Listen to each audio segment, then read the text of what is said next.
So we got Thursday night football, Seahawks at Cardinals. Seahawks coming off a massive blowout win versus the Saints. Cardinals are coming off a loss to the 49ers who were banged up. They lose James Conner in the way. He was a big presence in the locker room. I have the Seahawks -1. I'm going Trey Benson over 50. It's an alternate line. It's more so just being safe, not knowing exactly what the Cardinals are going to be doing this week at running back. But Trey Benson last week obviously looked like he took over for James Conner when he's out. So I think the 50 line is pretty safe. And I'm going with Marvin Harrison Jr. over 43.5 yards. There was a time where he was viewed as better than JSN, and now he's playing him this week. So I'm hoping he comes in a little bit more motivated. Surprisingly enough, Marvin Harrison Jr. has actually hit this line in 2 of his last 3 games, even with these bad drops. Real barn burner. First game Monday night of the doubleheader. Jets at Dolphins. Not going to be a good game. Both offenses look good. So might as well go with the home team. We're going with Dolphins -2.5. Love it. Yeah, I don't like this game at all. Both defenses are terrible, so I'm just going to go with Devon Achane anytime TD. He didn't score last week. I think he's due. Ollie Gordon's emergence may hinder it, but I think they both score, honestly. Devon Achane should get a couple catches down near the goal line as well. Yeah, and I'm going with Garrett Wilson anytime touchdown. He has got a touchdown 2 of the last 3 games, and Fields is back. I think he might give Wilson 10 plus targets or half of the throws that Fields even has in this game, because Wilson's really all they got, and he gets the goal line shots as well. So I just think he's going to find the end zone. We got Monday Night Football, Bengals at Broncos. I'm taking Cortland Sutton anytime touchdown. He's got 2 touchdowns in the last 3 games. He's their big goal line target that Knicks likes to throw to, and I feel like this is a primetime Knicks stat packing game against a bad team, so he's definitely going to get Sutton a touchdown in this game. And he will be set up by J.K. Dobbins. I have him over 59.5 yards rushing. I think that's super low. He's obviously the bell cow. He's obviously the one taking all the reps. Jonathan Taylor had 102 yards last week. Bengals stink. J.K. had 83 yards last week, so 59 should be pretty easy for him. And it looks like we're all going Broncos because I am going Will Lutz over on his field goal attempts. Only at 1.5. There's be a lot of points. Have been giving up a bunch of points. We should see a field goal half for Will Lutz. Before we get into this week's college picks, we're going to do a quick recap for week 4. Jake, how did you do? We went 1-1 last week. Of course, Indiana scores 63 points against Illinois, 9th ranked opponent. Took it to them. Unfortunately, Nebraska took a L to Michigan, 30-27. Will Compton, sorry, buddy. It's all buzzed off. So he looks good. He looks good. How many people could pull off the bald head? Yeah, I didn't see that. That's funny. At a young age. He's still mid-30s. It's true. And then, Nick, who were the 2 picks you had last week? So, unfortunately, I was 0 for 2. My second one was very, very close, but Texas Tech at Utah at over 58.5. No points. I mean, that first half was brutal. 3 after a couple long drives. It was shot in the foot real early. Texas Tech did give it its damnedest at the end, though. They did. They definitely did. And next one was Oregon -34.5 versus State. The score was 41-7, so they covered by 34 points. That's awesome. That's brutal for tough. me. Brutal beat. I mean, Oregon looks really good though, so can't complain. And my 2, I went 1-1 last week as well with my 2 massive spreads. One that didn't hit was Tennessee -40.5. They ended up giving up a mop-up touchdown late anyway, but they were only up 39, so it wasn't going to hit. And then FSU was never a doubt. That was a boat race from the start. They scored 21 in the first. I think they were up 35 points at halftime. It was just easy cruising. So I'll take it for those big spreads, 1-1. And now this week, we're going to be getting into our college football picks of week 5. And Jake, you're going to be starting us off on this as well. Yeah, this week, we're going right back to Indiana at Iowa. Big's offense has proven over the last couple of weeks that it's probably one of the most high-point offenses in the nation. 66 in week 2, 73 in week 3, 63 in week 4. I mean, the offense is just exploding. The quarterback's got 14 touchdowns through the air. He's got about 1,000 yards in the air. It's just simple. I mean, they just score points. The over this week for this game, 47.5. Sigma hit that by himself. The over-under last week was at like 52.5, or it was something like that. 52.5. And Indiana hit that with ease. They were going up against the 9th ranked Illinois team. Iowa's not ranked. It doesn't matter. Indiana should handle this with flying colors. Even if they don't, Iowa still lately has been putting up some points. So I'm not even worried about that. I think they should at least put up some points. Yeah, that is a change that I've noticed with Iowa this year. It's only taken, I don't know, 7 years of absolute nothing on offense to show a pulse. But yeah, I agree. They can put up something to help Sig, because I do think, especially if you're not a powerhouse team, like Iowa has a good defense, but they're still just not. They don't have 5 stars on the other side of the ball where they can match Indiana. Indiana can put up points on almost everyone. So I do think it's still schemed. Yeah. He schemes it, and it's quick, it's fast paced, and he wants the blowout. Like, he wants to run it up. Oh, so if there is blood in the water, he's gonna be the guy, get 50, get 60. Yeah. So I agree. Never a bad over to take. And it's lower than it's ever been all year. Sub 50 over. It's almost like, are you kidding me? You have to take it. Yeah, I agree. Yeah. And then who'd you take for your second pick? Next one's kind of a reach. I was just kind of scrolling through the games, and it kind of just piqued my eye. Rice at Navy. Okay. 44.5. What a good the game. Minutemen. Everyone's waiting for this one. So it's not a very high publicized all game. These games, we're going with it. But the Minutemen, I have one of them too. Just saying, the Minutemen scoring points this year. I think they've scored about 40 points in every game so far this year. Rice hasn't really played anybody other than Louisiana, and they lost like 40-7, 40-10. So the way I was looking at it, I think they should at least get to the 45. If not, Navy should probably put up 40 themselves on Rice, since they're such a, I mean, if you're going like 1-star to 5-star schools, they are a half a star. Rice, when it comes to their recruiting and their portal and everything about them. Navy should, their single wing or whatever offense they run. What is it? The T-bone? What, wishbone? Wing T. Wing T. Yeah, they're wing T. When it works, it can. Yeah, exactly. They can beat up on you for sure. Choose up clock though. You would think, but they get explosives. They get explosives. The clock stops every first down and out of bounds, and it's different in the NFL. Okay, so I like those picks. Obviously I'm going to be leaning with Indiana. I would much rather give me watch. Sig. Force your hands on Sig, this one. Give me Sig. It's fine. I know. That was force your hands. It was a bad one, but no, I agree. That's good bet box. A Sig over under 50 points. A good it's worth a shot. I agree. All right, so now we're over onto you, Nick, for your 2 picks of the week. I can't wait for this one. Ole Miss, LSU, from the man himself. Take that over. Over 54.5. We'll get into a couple details. LSU does have a good defense, so that does scare me a little bit.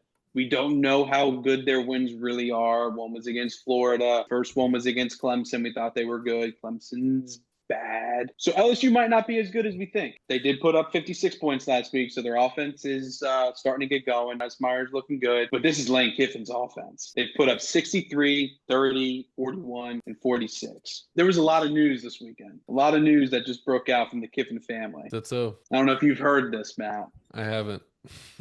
Lane Kiffin's daughter is dating an LSU linebacker, and they just hard launched the week out of the into game? the universe. Week of the game. Oh, no. And after a post went out, Lane actually tweeted from his own Twitter or X, take the over. I mean, how do you not hammer the over in this game? I love that. I didn't see that tweet. I love that. Extra motivation. That's awesome. They're 1,000,000% literally tweeted out, take the over underneath the hard launch. Oh, there's going to be some wild things said on that football field. Oh, yeah. That's awesome. Directed at that coach. And they might do it running by, do it to the players, and they might tell coach. I don't know what, but Lane is going to hear something about that, about his daughter. I mean, I don't know how legal it is for a football coach to be tweeting out a bet about the bets. Yeah, in that's his true. own game. That's awesome. That's only Lane. But he's definitely going to do something. He's definitely going to try and hit the over. Oh, yeah. That's not laying your foot off the gas. I just thought it was hilarious. No, that's awesome. Yeah, no. And especially with that, it's something Lane would absolutely do. Yeah, it especially definitely fits. the boyfriends on the defense, too. Like, oh, it's perfect. Love it. Perfect.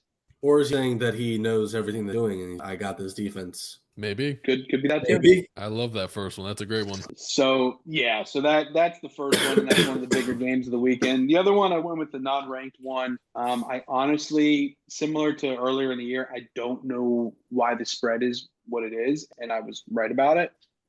Syracuse is home against Duke, and they're getting 5.5. Syracuse just beat Clemson at Clemson. Yep. I mean, I guess Clemson isn't good. We get that, but still, just beat them. Lost against Tennessee in the first game. I know they got beat pretty good, but Tennessee's very good. I think one of the best teams. I think their offense is unbelievable. This is at Syracuse. It's in a dome. It's not very easy to play at. They're 3-1. I think they're going to win the game outright, and getting 5.5 points at home, I would take that all day. I don't think Duke's that good. No, and we've bet against Duke in the past with Illinois, and they got absolutely shit on. I do think Syracuse can put up points. Correct.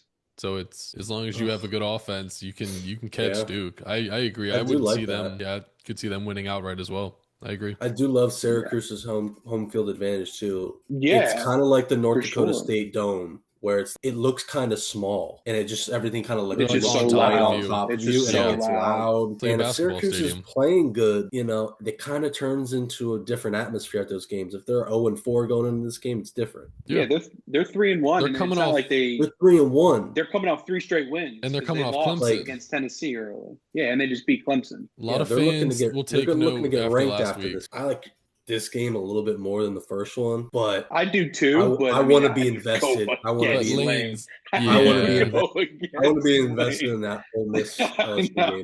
Because it's also funny with Brian Kelly being on the other side of that as well.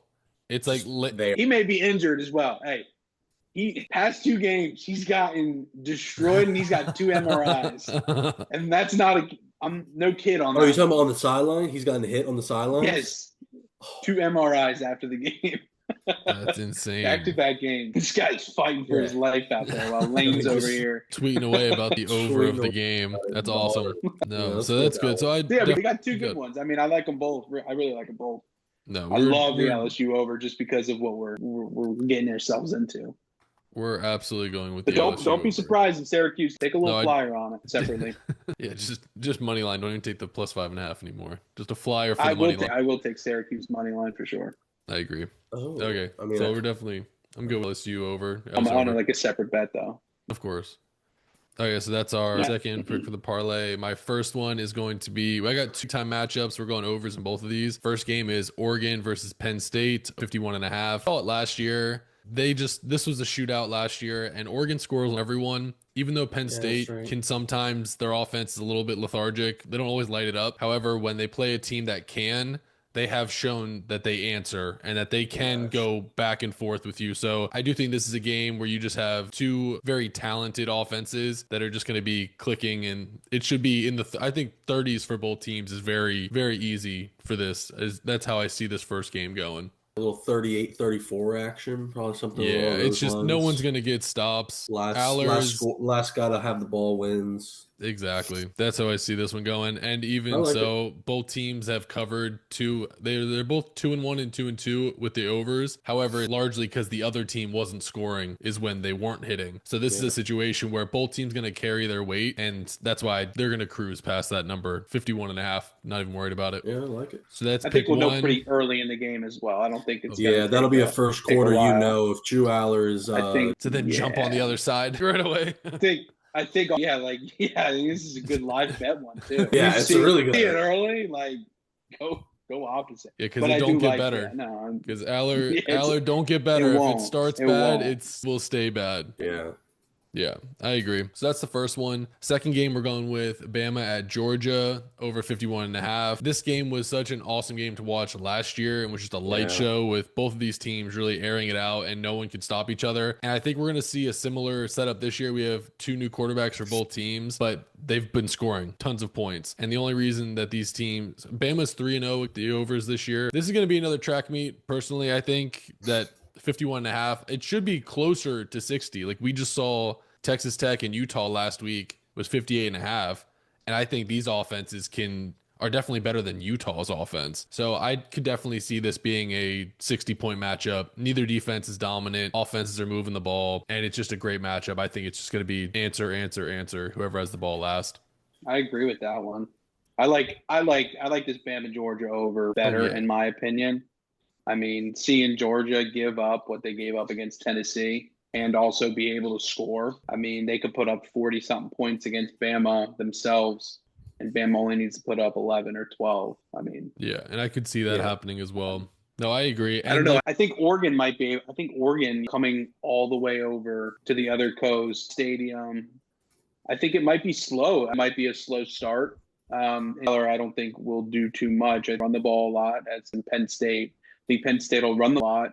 with their two horses. Aller won't do. There'll be a lot of punts, and Oregon will jump out to a lead, but in the second half, because crowd will at least die down, I think, from the offense. In my opinion, I think that's how the game's going to go. I think the gameplay or the script of the game, there's a better chance of the Georgia-Bama game being airing it out more, where Penn State can potentially run clock if they're able to run Just the ball. control. And that could be I think that's what they're going to try and over. do. Yeah. I think that's what they're going to try and do. That and defense. Yeah. Yeah, I'm good with the Bama at Georgia over 51.5. Yeah. At Georgia. Yeah, no, I still like it. No, I like that one. So we're going with Georgia versus Bama over 51.5 points. Then we have Ole Miss at LSU over 54.5 points. And then Signetti at Iowa over 47.5 points. So we got 3 overs for our parlay. Indiana would be the lowest over out of those 3. Yes. They really aren't expecting and they much scored from the most Iowa. points. Yeah, I that's think crazy. I think they're at the most points for anybody right now, at least in the hilarious. Oh, I'm sure. FCS, hilarious. The FCS and all those other schools, they might have been scoring crazy numbers too, but at least for the FBS. No, I love it. No, it's a great parlay. I feel good about this one. And they've scored the most points. Yeah, I think they're at the most points for anybody right now, at least in the hilarious. Oh, I'm sure. Yes, hilarious. No, I love it. No, it's a great parlay. I feel good about this one. We're gonna hit. We're gonna hit. Yeah, we should hit one of these. We're gonna hit. Absolutely. We're gonna hit big. Do your nose thing, Jake. You did good. You made it through the last video without. I mean, it's just I don't have any more tissue paper, dude. Recording.